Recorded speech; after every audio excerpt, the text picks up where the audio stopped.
नमस्कार मोर प्रिय कृषक भाई और बंधुगण चलित खरीफ 2025 एवं बिहन क्रय विक्रय चली सहित तली पकड़ा किसी जगार कार्यक्रम आरंभ हो गला तेणु उन्नत मानर फसल अमल सुस्थ बिहन नितांत आवश्यक तेणु जहाँकि सबु चाषी भाई माने जदियो अल्प बहुत बिहन विशोधन बाबद जानी तथापि नूतन वैज्ञानिक ज्ञान कौशल माध्यम प्रयोग करी आमे किपरि बिहन को विशोधन करबा एवं आम तली घेरा को सुस्थ रखिबा से विषय चलतु आमे पुंखानुपुंख भाव आलोचना करबा। नमस्कार मोर ना होची सौम्यरंजन दास कृषि परिभाषा चैनल को आपण मान को बहुत बहुत स्वागत। आज जदि आपण माने लाइक शेयर बा सब्सक्राइब करि नाहंती एवं बेल आइकन को प्रेस करि नाहंती तेबे डेरी न करी बेल आइकन को प्रेस कर दियंतु मोर चैनल को सब्सक्राइब करंतु ताकि नुआ नुआ वीडियो या नूतन ज्ञान कौशल माध्यम केमती उन्नत मान प्रणाली चाष कर समस्त वीडियो आपण प्रथम पहुंचो तेणु चलतु डेरी नक आरंभ करवा आज आम कृषि परिभाषार प्रथम कार्यक्रम बिहन विशोधन उपर कार्यक्रम आरंभ करवा।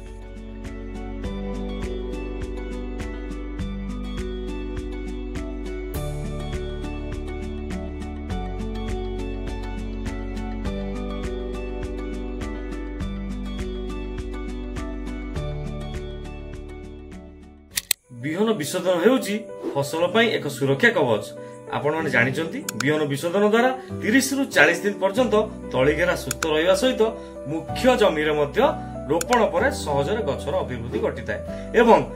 आपण माने जानिचंती जदि बिहन विशोधन मध्य करा होउची हमर जो जर्मिनेशन परसेंटेज ता मध्य गछर बहुत सारा इंप्रूवमेंट देखा जायताय। साधारणतः आमे जो बिहन व्यवहार करूचे सेतरे प्राय टाइम जर्मिनेशन इश्यू देखा जाए तो जर्मिनेशन इश्यू को आमे अतिक्रम करिया पई बा ओवरकम करिया पई आमे साधारणतः बिहन विशोधन प्रणाली को आपणै थाउ। तो आसंतु देखिबा जदि अल्प खर्च रे किपरि आमे बिहन विशोधन करिबा से विषय आमे आलोकपात करिबा। प्रथमे जानि रखिया उचित जे जलीय आर्द्रता बा आमे जोटा कहूचे एटमॉस्फेरिक ह्यूमिडिटी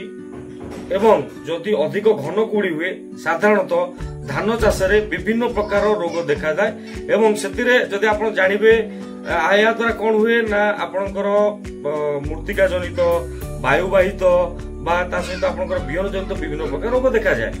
जो कि साधारणतः आमे कौन करिथाउ ना विभिन्न प्रकार फंजीसाइड बा इंसेक्टिसाइड बा विभिन्न प्रकार पीजीआर प्लांट ग्रोथ रेगुलेटर मध्ये आमे बिहन उपचार व्यवहार करिथाउ। तेणु साधारणतः आपण जानिचंती जोटा कि महिषा बा उछुर पत्रपड़ा रोग महिषा बा सारा रोग इत्यादि जदि आमे सी ट्रीटमेंट न करूचे एटा देखा जिवो। तेणु आमे कोन करबा ना जदि तळी पकेबा पूर्वरु बा जोटा आमे कहूचे बिहन विशोधन करबा पूर्वरु जदि आमे साधारणतः बिहन को विशोधन करबा ताहाले ए सब समस्या रो आमे मुक्ति पाइबा बा सुरक्षा पाइबा। आसंतु देखिबा केउ प्रणाली रे बा केउ उपाय रे आमे बिहन विशोधन करिबा से विषय आमे सम्यक आलोचना करिबा। यूनिफॉर्म जर्मिनेशन पई बा गछर इक्वल ग्रोथ पई आमे साधारणतः यूज करिथाउ जेतल मु आपन कहली कोन बायो फंजीसाइड जोटा आमे कहि परिबा ट्राइकोडर्मा विरिडे आ स्यूडोमोनास फ्लोरोसेंस ए दुइटा आमे साधारण व्यवहार करथाउ। ट्राइकोडर्मा विरिडेटा तार मात्रा होची 5.7 ग्राम पर केजी ऑफ सीड्स गोटे केजी बिहन प्रति 5.7 ग्राम आमे नवा ट्राइकोडर्मा विरिडे। जदि स्यूडोमोनास फ्लोरोसेंस कथा आमे कहिबा ताहाले आमे गोटे केजी बिहन रे 10 ग्राम प्रयोग करिबा कोटा ना स्यूडोमोनास फ्लोरोसेंस। साधारणतः ए दुइटा आमे बायोफंजीसाइड हिसाब रे व्यवहार करताउ। जदि आपण आसीबे केमिकल बा रासायनिक उपचार रासायनिक प्रक्रिया रे बा बिहन किपरि उपचार करा जाउची तो सर्वप्रथम आसीबो कार्बनडाइजिम 50% डब्ल्यूपी जोटा कि बहुत लो कॉस्ट रे आपण माने अति मिनिमल कॉस्ट रे आपण माने मार्केट रे पाई परिबे। आ सेथिरा हमें कोन होची जोटा कि कार्बनडाइजिम साधारण हमें कहूचे बाविस्टिन नार आसुची आपण जानथिबे धानुस्टिन बाविस्टिन ए सब नार आसुची जहार मात्रा होची 1.5 ग्राम रु 2 ग्राम प्रति 1 किलोग्राम प्रति बिहन प्रति हमें व्यवहार करि परिबा। ता छडा हमें आ कोन व्यवहार करि परिबा मैंकोजेब मध्ये व्यवहार करि परिबा। Mancozeb plus carbendazim mancozeb 50% and carbendazim 25% जोटा कि आपनकर स्प्रिंट नार आसुची मार्केट अवेलेबल होची ट्रेड नेम स्प्रिंट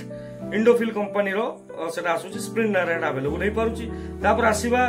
जो बेस्ट एग्रो लाइफ रो वार्डन एक्स्ट्रा सेटा गोटे लिक्विड आसूची आपण वार्डन एक्स्ट्रा मध्ये गोटे अलता रंगर देखिबे हळदिया कलर डब्बा हळदा रंग टाइप रो तो बेस्ट एग्रो लाइफ कंपनी रो वार्डेन एक्स्ट्रा जोटा कि आमे मध्य ताकू सीड ट्रीटमेंट हिसाब रे यूज करि परिबा एवं ता छडा आ कोन सेतरे कोन आसिला आ कोन ना हमर बायोसीड प्लस मध्य पाउच आसुची आपण मध्य ताकू मध्य व्यवहार करि परिबे 10 ml पर 10 KG seeds 10 ml pouch 10 KG बिहन रे यूज करियो ता माने 1 ml 1 किलोग्राम बिहन प्रति आमे मिसे की विशोधन करि परिबा तापर आमे जदि आसीबा